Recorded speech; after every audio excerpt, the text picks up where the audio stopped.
आप देख रहे हैं ललित सुझाव न्यूज। इलाहाबाद झांसी खंड निर्वाचन क्षेत्र से स्नातक विधायक प्रत्याशी पंकज मनु विश्वकर्मा जी ने जिला ललितपुर, तहसील महरौनी, तालवट व इनके अंतर्गत आने वाले कई ब्लॉकों में जाकर व्यक्तिगत मतदाताओं से संपर्क किया व बहुमूल्य मत देने की अपील की।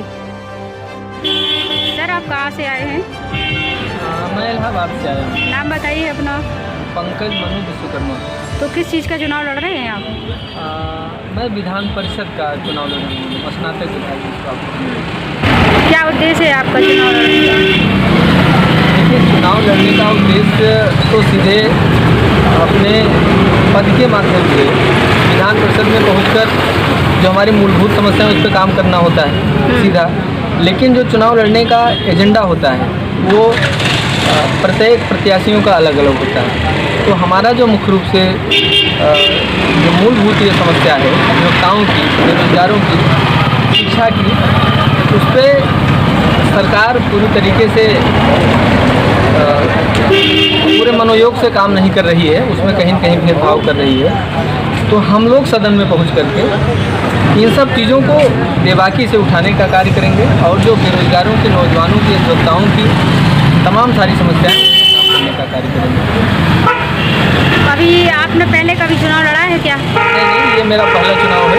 वैसे भी ये चुनाव लड़ने की उम्र 30 साल होती है क्योंकि उच्च सदन है और मेरी उम्र ही 36 साल है। तो ये कह लिया जाए कि मेरा पहला प्रयास है और पहली जो चुनाव लड़ने की योग्यता है उम्र की, वो मैं पहली बार क्रॉस किया हूँ। तो इसलिए मैं पहली बार चुनाव भी लड़ रहा हूँ। तो आपको चुनाव लड़ने का क्या सोचा था? जी, चुनाव लड़ने के लिए आपने सोचा कैसे था? हम लोग तो छात्र राजनीति से उपजे हुए लोग हैं और राजनीति तो शुरू से ही हम लोगों का धर्म रहा है। हम लोग छात्र जीवन से ही राजनीति को अंगीकार किए हैं, तो उसमें ये कोई पूछने की बात ही नहीं। व्यवसाय क्या है आपका? मुख्य रूप से तो व्यवसाय हमारा वकालत ही है। तो ये चुनाव मतलब बड़ा चुनाव है, MLC चुनाव जो लड़ रहे हैं आप इलाहाबाद से झांसी ललितपुर तक, तो इसका आप कैसे मतलब मैनेज कर रहे हैं? बस लोगों का जन सहयोग और समर्थन है। हर जिले में हमारे अपने समाज के लोग, हमारे अधिवक्ता साथी बड़े मनोयोग से सब सहयोग की भावना से काम कर रहे हैं। तो आपको क्या लग रहा है? निश्चित मैडम, मैं अपने मिशन में कामयाब होगा, इसलिए कि जिस थीम को लेकर के हम लोग चल रहे हैं, हम शॉर्ट में आपको बताना चाहते हैं कि ये चुनाव बेसिकली विधान परिषद का जो चुनाव है 90 तक तो इसमें केवल एक वर्ग विशेष के लोग जीत करके गए हैं, अगड़े समाज के लोग। 90 के बाद 2% सीटों पर पूरे भारत में यादव और पटेल जीत कर जाते रहे। उसके बाद जो हमारे पिछड़े समाज के तमाम दलित, वंचित, छोटी छोटी जातियां हैं, वो इस चुनाव को कभी लड़ी ही नहीं।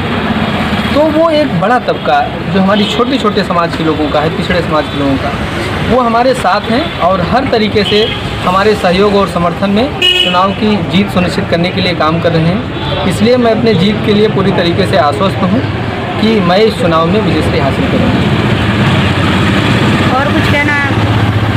बस मैडम, और कुछ नहीं कहना है, लेकिन आपके इस चैनल के माध्यम से एक चीज़ ज़रूर कहना है, वो आप लोगों से अपील है कि चुनाव में सरकार की मंशा जिस तरीके से है, रिजल्ट जिस तरीके से प्रभावित किए जा रहे हैं, वर्तमान में जीती हुई सरकारों को सरकार से बेदखल किया जा रहा है, उसमें जो चौथा स्तंभ है उससे लोग बड़ी उम्मीद करते हैं। तो आप लोगों को ये संदेश है अनूने विनय के साथ कि चुनाव की पूरी प्रक्रिया पारदर्शिता के साथ संपन्न हो, यह कहीं न कहीं आप लोगों की भी एक जिम्मेदारी बनती है। तो हम लोगों के सहयोग के लिए या जनता की आवाज़ दबे न कहीं, लोगों के साथ कुछ गलत न हो, चुनाव का परिणाम प्रभावित न हो, यह आप लोगों की भी जिम्मेदारी बनती है। इसलिए मैं आप लोगों से कहना चाहता हूं कि पूरे चुनाव को आप लोग अपनी प्रक्रिया के अंतर्गत रखिए और हर मोड़ पर, हर बूथ पर काउंटिंग में, चूँकि ये बड़ा चुनाव है, पोलिंग पार्टियाँ हर जिले से रवाना होती हैं और फिर जब वोट पड़ जाता है तो वह झांसी काउंटिंग करने के लिए पूरे बक्से ले जाते हैं। तो तमाम सारी प्रक्रिया हैं, उसमें आप लोग अपने भी स्तर से पैनी नज़र रखें कि चुनाव सुचारू रूप से साफ सुथरे तरीके से संपन्न हो। ललितपुर से संपादक पुष्पा झा, ललित सुझाव न्यूज।